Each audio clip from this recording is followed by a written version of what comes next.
heard, we are Sisterhood of the Traveling Bantha. We are your hosts, Krystal and Denise, and we are coming with special support from Council Member Mark Collier. We are broadcasting from a galaxy far, far away.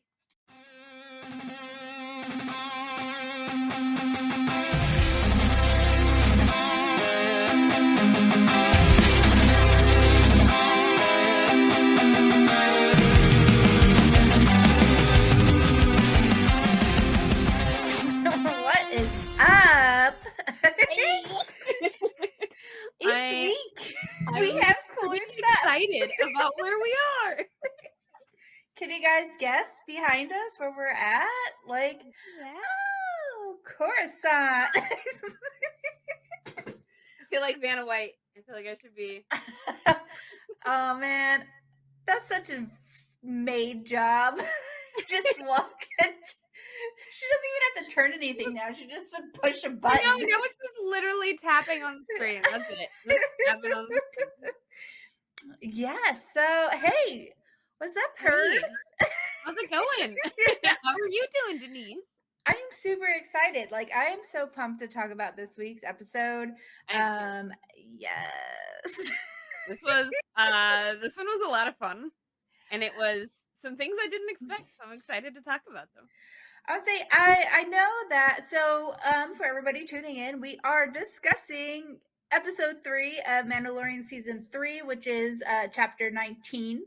Yep, called The Convert. So if you have not seen the episode, stop, drop, and go listen to the episode. Or watch the episode? Or watch it. Either one. Watch, yeah, probably watch it. So I'm like really pumped because so I know this episode actually got a lot of slack and a lot of people didn't like it. Oh. Or thought it was from online when I read everything, they thought it was just a waste of time. They could have got away with my favorite part of the episode, which is when they're on Coruscant. And should have just stuck with the beginning and the ending and got rid of it. But this episode has so much information, and it's literally setting up the groundwork for the entire Mandoverse to lead up to the movie of like the New Order versus the New Republic. Like this, they don't just write shit to write shit. Like it has a purpose. Especially with Filoni and like Jon Favreau behind it. Like it all has a purpose, people.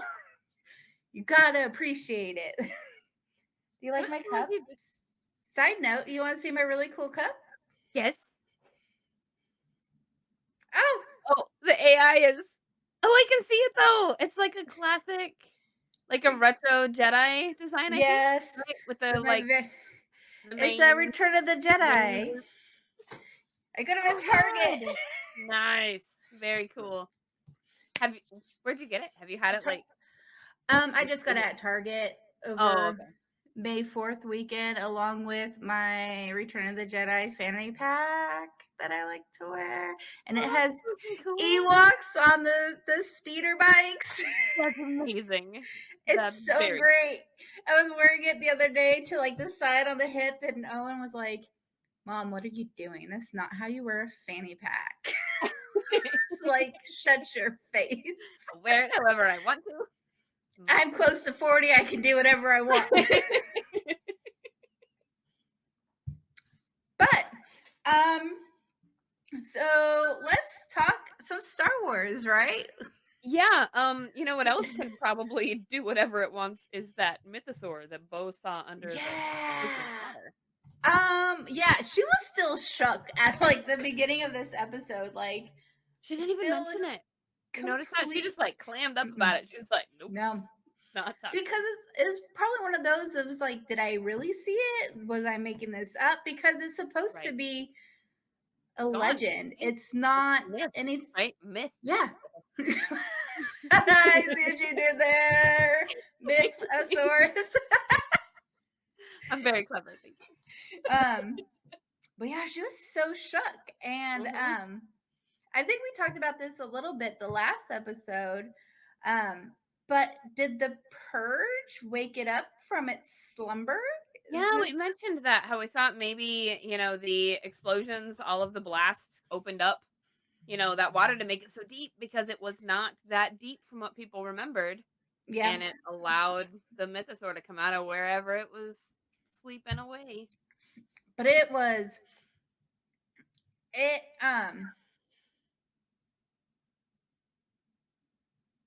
But You okay? I'm fine. I'm just gonna hide in my dark office and just curl up in a ball. But yeah, so talking about that, it's obvious that the purge had a bigger impact. It shifted all the plates. It Right, literally it started to changed the deconstruct. geography of the Yep, planet. but it didn't make it poisonous. Mm-mm, was not poisonous. They were able to walk around with no problem. No problem whatsoever. Maybe everybody leaving for some years helped the planet kind of cleanse Oh, itself. maybe. Yeah.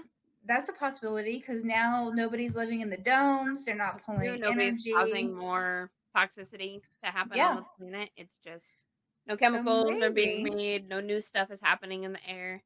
Mm-mm. Maybe.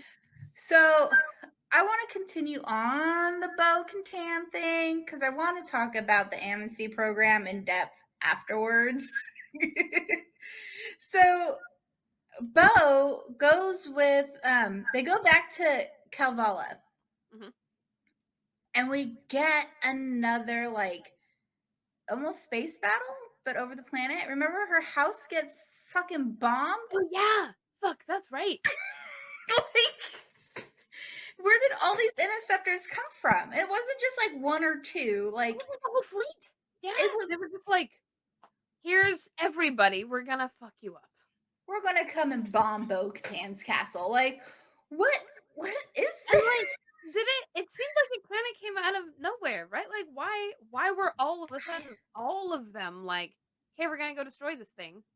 What And it wasn't what like they were happened to just make that attacking happen? them. It was very planned out. It was very methodical. Like they Oh, yeah, it wasn't a destroyed. spur of the moment, like, it wasn't pirates. Like, it No, wasn't somebody who had taken control of these ships. Like, no. it was a planned attack. And why? Because at this Yeah. point, for all they know, the Mandos are not coming back together. Like, they don't even really know about each other. They just are all off doing their own thing. So what is the point of coming by to bomb the castle? But I will say it was a very cool space battle. Yeah, Or it was. We've like gotten a lot of those this yeah, season. this season has been really good with showing like how great they are at pilots. Yeah. Like Din The is tricks that they amazing. pull off, Oh the my like god. So just like barely making it out of some scrapes.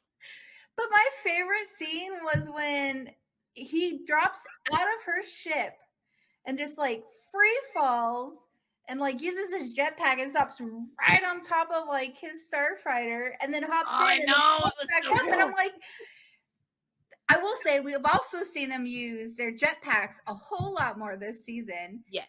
And it is so cool to see them utilize that. It's like an extension of them. It's Right, not and I like I gotta wonder, like, because we really never saw a lot of that before, and I wonder if it was because the fans all had such a strong positive reaction to it, that they were like, "Okay, yeah, we'll lean into this."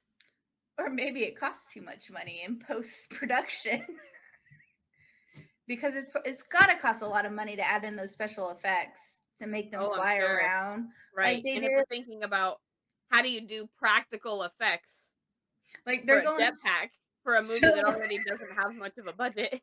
Like there's only so much you can do and it looks good. Like they actually right. look like they're Yeah, they look flying and they're amazing. free falling and it's just And then unbelievable. in the '90s, we wouldn't have gotten that because they were busy playing with all No. their new toys. But they weren't adding jetpacks onto things, they were just adding as many things as they could into the scene. Yeah, That's what they were busy with the '90s. So, they were still using all their little miniature like um we their had, like, this miniature blend of sets. practical and CGI, and the CGI was brand new, so it was like a little kid with a new toy. I will say going from like the 70s and early 80s to like you can tell in like the prequels like CGI was the big thing. Yes. And like Yes. it went from They were like proud and nothing to excited about it. everything CGI, which is fine. Like it just adds to the cheesiness of the Star Wars and what Star Wars is. Like I love it. It still holds up pretty decently, I think. Oh, I love it. I love it. I But love it as much as I love to kinda make fun of it. fair enough. you you gotta take everything with Star Wars with like a grain of salt. You Right, you can't can't think take it's much of it too seriously. Well, I mean, until we started getting shows like Andor, I was gonna say for the most part, that show takes itself very seriously, and it's Star Wars is not your Oscar winning dramas. No. Or known for its Oscar winning acting. But that's what some that's also fair. of But can we talk about Vince flying?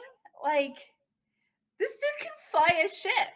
Right, we were briefly started talking about that when you were talking about him dropping out of her ship, Yes. and, man.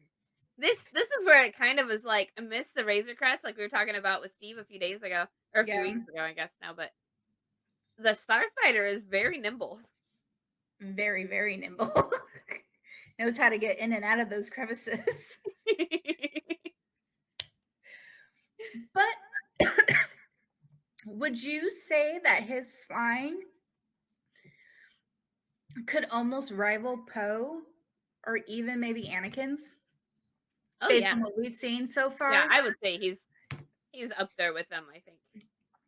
Like it's so I love seeing more like there can't just be two really great star pilots. Like it's so nice to see that that is one of the things that he loves to do and Right. you can tell he enjoys flying. Like Yeah, he so looks it so makes at peace. and it's like you said, there can't just be only 2. Like, Yeah. in you're talking about a galaxy as far as Star Wars is concerned. We're thinking about just our world, how many people are amazing painters. There's not Mhm. just 2 of them, No. or how many people who actually are amazing stunt pilots and can do just these badass tricks in planes. There's probably hundreds, right? Yeah. If we're talking about our whole world.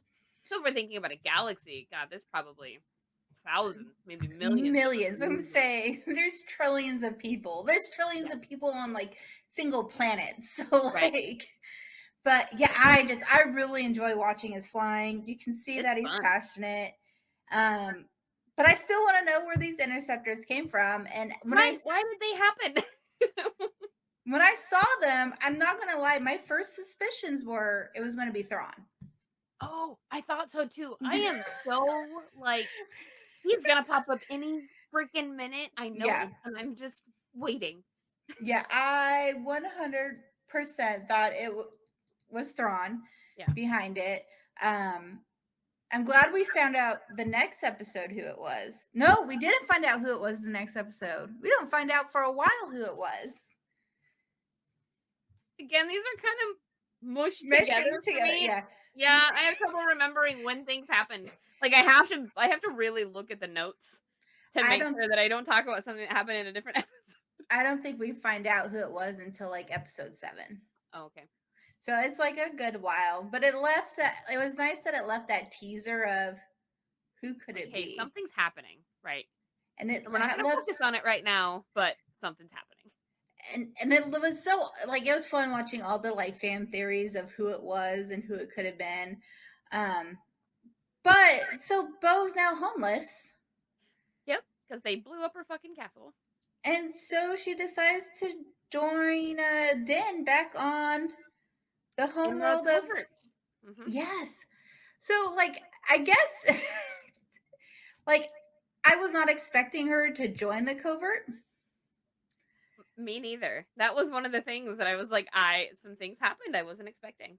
I Like thought she would go with him, but I thought she'd really stay very standoffish and very like, "No, I don't I want th- anything to do with this. yeah, I thought she was going to stick more to her core and like what she wanted and like her beliefs because she doesn't believe in all this like Don't take your helmet off," and yeah, I don't want that's to say not her mambo way. jumbo, but like she kind of thinks it's very like That's what she thinks it's a cult. She thinks it's weird and freaky and has definitely been just very disparaging towards it every time she's talked yes. about it.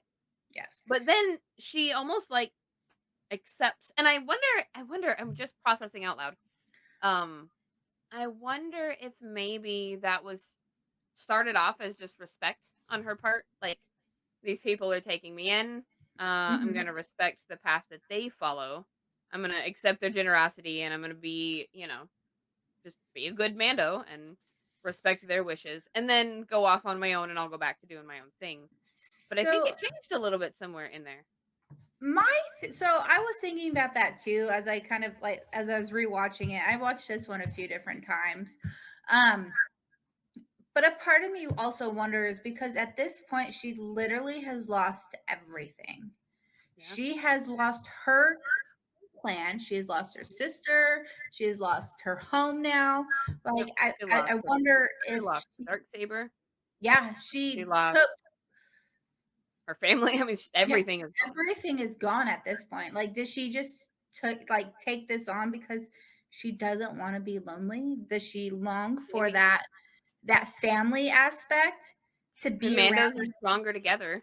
Yeah. And that And is part of every Mando's core belief is Mandos are stronger together, no hmm matter what faction they belong to. so I really think that that may have played a part of it. And I can respect it. Like I wouldn't want to be alone either after everything No. that's happened. And despite at the beginning she didn't like Din, I think they now kind of have like a really At good least an bond. understanding. Yeah. Yeah. Like There's a mutual respect. They've mhm. watched out for each other. She saved his life. And he's saved hers. Yep. Wait, not No? yet, I don't think. No, I don't think so. He's gonna. I think it's very one-sided at this point. That's because Bo's a badass. She doesn't need no Just saving. saying, man. Is your current post with the Empire bringing you down? Well, look no further. Request a transfer to the luxurious Scarif. We have sandy beaches, crystal blue waters, and perfect weather year round. This is a perfect post to enjoy your service for the Empire. Scarif will truly blow your mind. But can we now talk about like my favorite part of the show? Ooh, yeah, what's your favorite? Uh Coruscant and the new amnesty program. Oh, yes. Oh my gosh,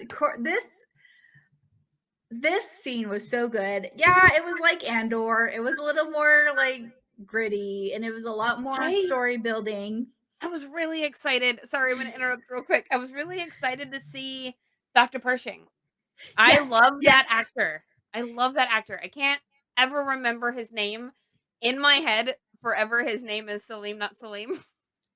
because like that's actually what Salim, not Salim. Because he's in American Gods, and American Gods is this it's an Oh, I've amazing book seen by Neil Gaiman, and I love the book. first season. I've only seen the first Oh, season and I've read the it's book. so good. So, yeah, they did a really good job with the series, like taking it from the book. They did a great job with it. But he's in it. He's in it as Salim, but um one of the other characters in the show keeps calling him Salim, not Salim. Okay. So, forever in my head his name is Salim, not Salim. So, Pershing and his TED Talk. I know, I'm so excited to see him. Okay. Did you know I was going to put this as a fun fact, but I didn't. I decided to throw this in now. Did you know where he was giving his TED Talk was the same as the Galaxy's Opera House in uh Phantom Menace? Not Phantom Menace. No, I did not. Return of the shit when Palpatine tells Anakin about Darth Plagueis and Revenge of the Sith, where they're in the opera house and you see the bubbles flying around and Palpatine is Oh, talking to Anakin. It's the yes. same opera house. Oh, that's where he's That's where his TED Talk is. But like, okay, so I don't know why it's so funny that you keep calling it a TED Talk. it was a TED Talk though. I know, it's just funny. Oh, we need to do like special merch with TED Talk and have Pershing there and like Ah, we do. with his little ear tug. You can tell that's like his tail is when he Oh, tugs on his perfect. ear. Like Smart. um That's a good idea. Oh, man, he's got such a good heart. I'm saying despite being part of the empire, I really think he genuinely wants to help people. Right. Like, I don't think he's part of the Empire because he wants to hurt anybody or take over the no. galaxy. I think he thinks that's his best platform for being able to help people. Mhm. Like, he's Because so altruistic in his motives. He doesn't want stuff for himself. He doesn't want nope. power. He doesn't want, like, control. He just He wants to wants use his brains to help people. he wants to make cloning accessible to all planets to be able to recreate the different organs to save people. Like, Mhm. how is that bad? And he Right. seems Somebody so lost their arm, we can genuine. regrow it. Somebody has Yes. liver failure, we can regrow you a new liver. And how is this any different than like Bespin, where they have their They have implants? genetic mods, right? Like, He it's just not. wants to bring it to the outer rim. He wants to bring it Mhm. everywhere and make it accessible for everybody. And of course, The that's some sort Empire of wants that. They want control of that because, people probably aren't gonna really, um, what's the word? They're not really gonna, like, come up against their control with modified eyeballs or a replaced spine, but if cloning is accessible to everybody, then really anybody could make their own clone army if they have enough money, and then there's some actual opposition to the Empire, and I but bet that's what they don't want. he's not even talking about making actual full clones. Like he Well, no, just wants he's to do not, but the yeah. Empire is like, But then now also the Republic, the new Republic is saying they don't like this either. Yes, they did their TED talk. They let people they right, literally used him as a puppet to say, "Hey, look, we're helping all these empire like and people from the empire and we're saving them and we're giving them a chance to make a right. better We're life." rehoming them basically, right? He's just literally a puppet and we see that. So, after his TED talk when he was out talking to people, um one of the people said a very interesting comment, and this like really struck a chord, and this is why I wanted to talk about the amnesty program so much is um one of the elite in the audience was talking to him and he was like talking about, oh, I almost got drafted, could you remind me, like, could you imagine me? But then he says empire, rebels, new republic can't keep track, they're all the same. Like, Oh. just he was talking about how no matter who it is, it's just a different like face. It's another side of the same problem. Everybody thinks they're right. Nobody thinks they're the bad guy. But it's this constant rotation. Everybody wants to rule, and nothing's really changing. And I thought that was very interesting. But he does bring up a good point, especially now as we go through this whole like episode. Like, how different is the New Republic from the Empire? Right. How different is it from the Galactic Uh-huh. Republic? I mean, it's Like, it's kind of like if you go far enough right and far enough left, you run you're into each other. yeah, you're gonna be right back in the middle, and And that's kind of where we are with some of these, especially if you're talking politics, because politics is politics, whether it's Star Wars or real life. it just goes crazy. So Yeah. so we learn about this new republic and the amnesty program. They take people from the empire and they, I don't want to say reprogram them, but they bring them into this amnesty program to help them readapt into Right. society Like as we're reintegration. yeah, reintegration institution. That is what it essentially is. But I did find it very odd that they gave them numbers. They refer to them all by numbers instead of names. Which is exactly how the Empire did the clones. Yeah. And They had exactly with the numbers, and empire they with were the really resistant to them having names. and yeah, it was just very odd because when they all introduced themselves, they said their name or their number and their code, and I was just like, how is that any different from the empire? Because even their stormtroopers all went Right. by Just numbers. TK, whatever. Like, it was, they didn't have that personality, like that personal Mm-mm. connection, and you're supposed to be this grand new like government that's supposed to be for the people and peace and all this stuff, and you're numbering them. They're Right. just Instead, you're just rebranding Empire tricks. and then another thing that I thought was interesting. Oh, I can go on about this topic all night, Krystal. Like, So when he was being driven from his TED Talk back to like the housing, the Okay. taxi droid said, "Oh, congrats on making it into the amnesty program." So they're not even accepting everybody into the amnesty program. Is it hard to Oh, get you're into? right. Yeah. So how are they picking the people? Yeah. And if they're picking people but not actually letting them do their jobs, like, what are the parameters for getting chosen? Because 'Cause they're Yeah, not I letting Pershing, like, use no, his just knowledge. They're just not looking letting at him, like, inventory. right. Yeah. So, Mhm.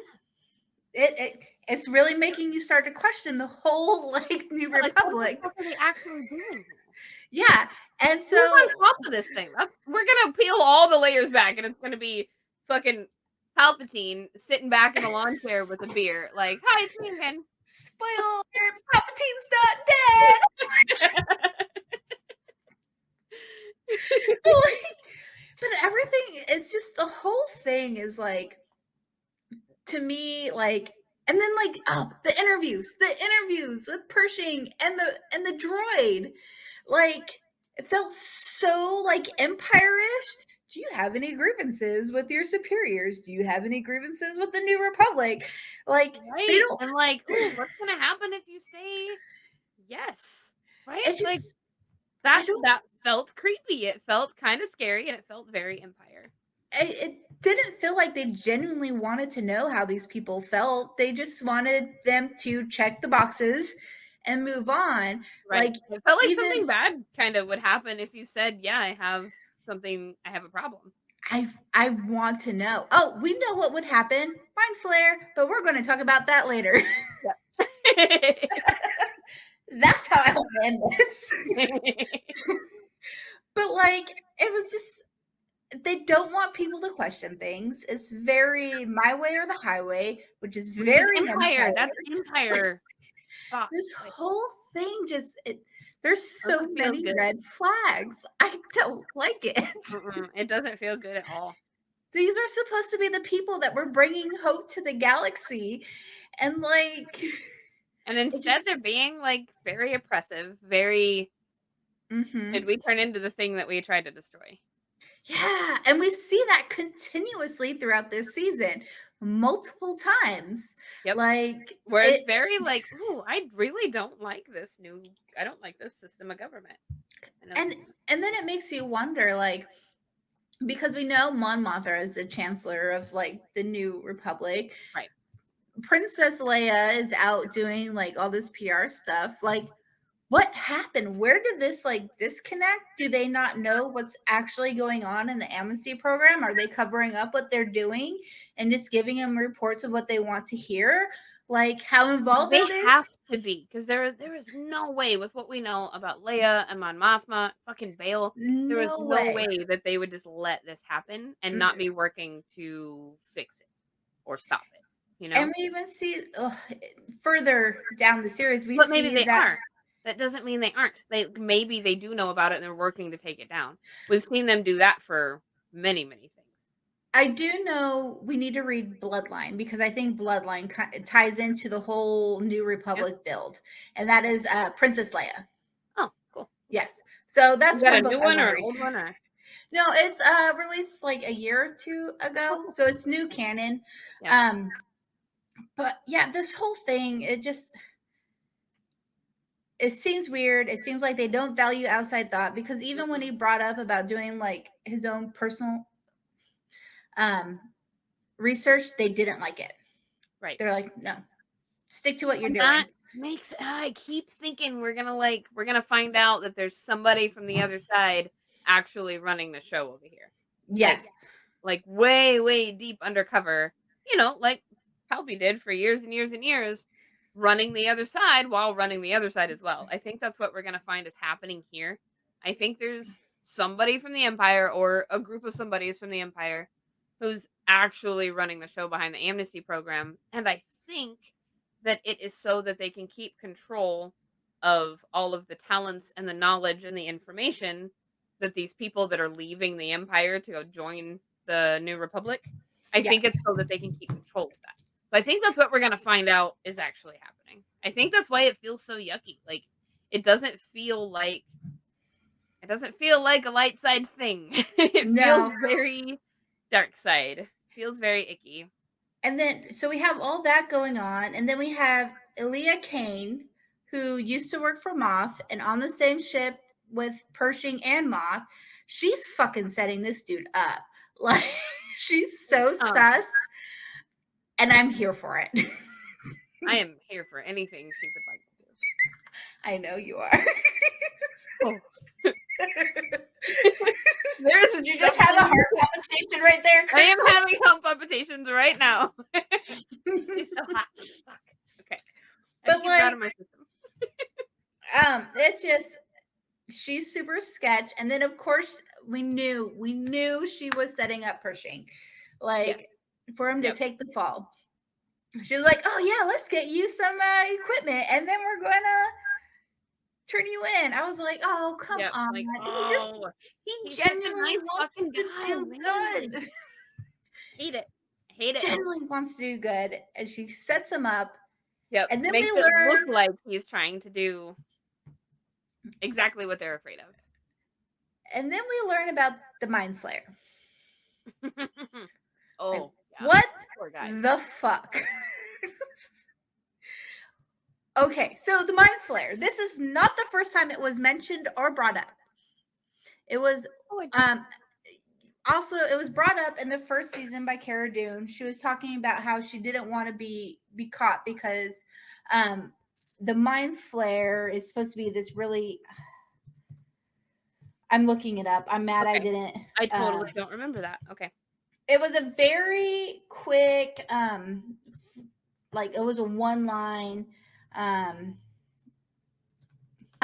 Yeah, so it was Cara Dune to Grief Kara, and she said, I'm a rebel shock trooper.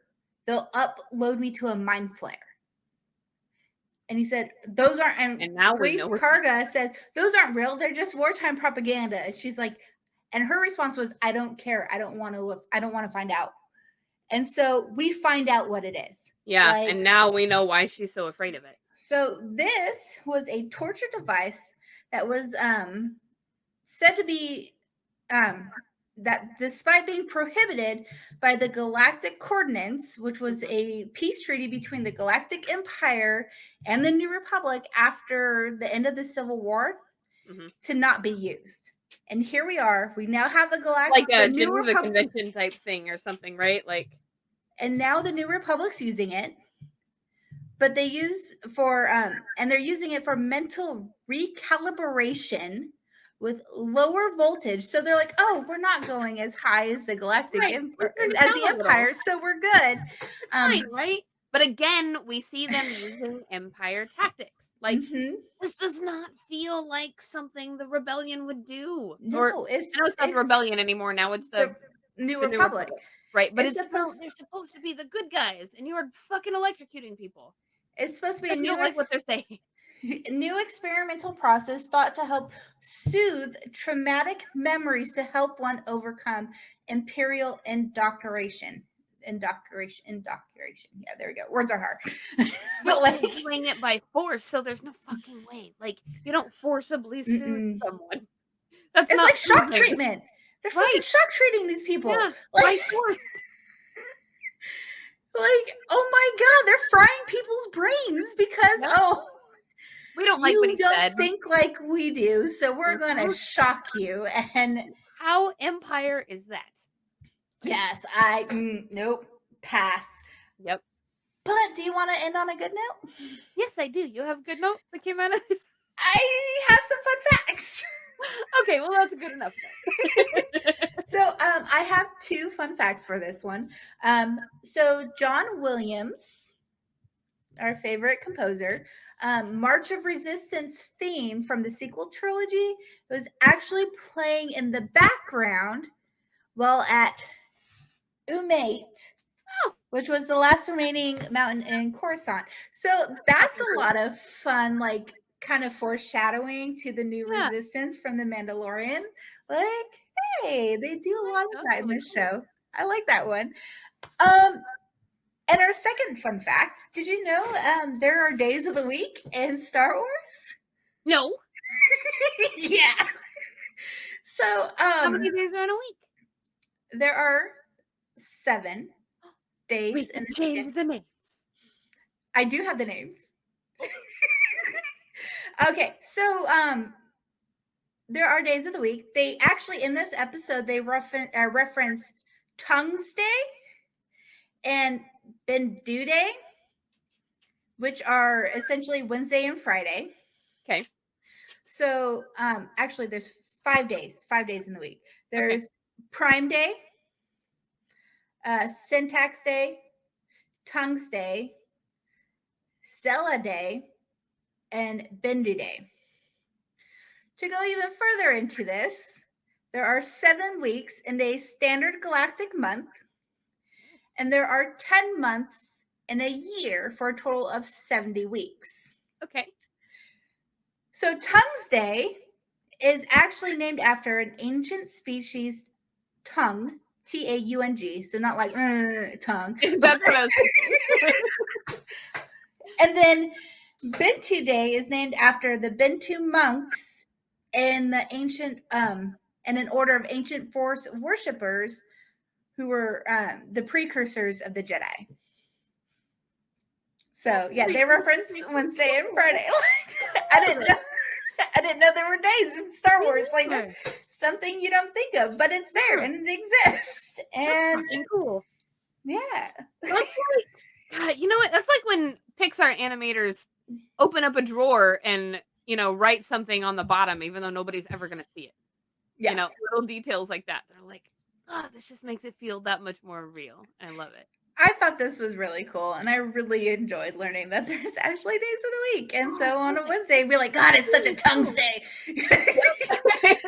Thank goodness. Thank the makers. Bendu Day. Like Bendu Day's here. It's Friday. Oh, speaking of Bendu, I love him. I do too. He's a great one. He was great. But yeah, this is a very interesting. This was fun. I'm enjoying where this season's going. We next episode have a special guest. Yeah, I'm really excited. We're gonna be doing season 3, episode 4. Yes. And we have a special surprise guest from our Patreon, and we're excited to have that.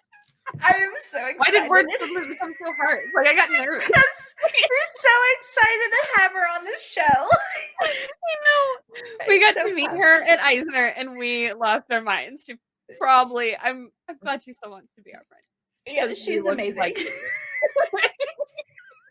So please make sure to listen next week because I know that next week episode is going to be like off the hook. It's going to be so wizard. Like it's the only way so wizard. And make sure that you are following us everywhere. Check out our Discord. We're pretty active over there. We've got channels for all kinds of things. Come hang out with us. Yes. We're on all the socials at Travel and Bantha. You can join our Patreon if you want to get behind the scenes and special merch and chances to be on the show like this. Yes, we do love to have our supporters on. So I think is that it? Yeah. May the force be with you. Always. Thank you for listening to Sisterhood of the Traveling Bantha. We are written by Denise and edited by Krystal. Our social media is managed by Bailey Hawkins. Original logo art created by Tyler Rigney. Intro and outro music provided by Galactic Empire. You can follow us on all social medias at Traveling Bantha. We are also streaming on all major platforms, including Spotify, Apple, and Amazon. You can leave us a tip and purchase stickers at buymeacoffee.com. Join our Patreon for as little as $3 a month and get access to special perks and gifts. We want to give a huge shout out to our Jedi Knight and higher supporters, Rooney, Michael Beavers, and Mark Collier. Thank you so much for your support. May the force be with you. Always.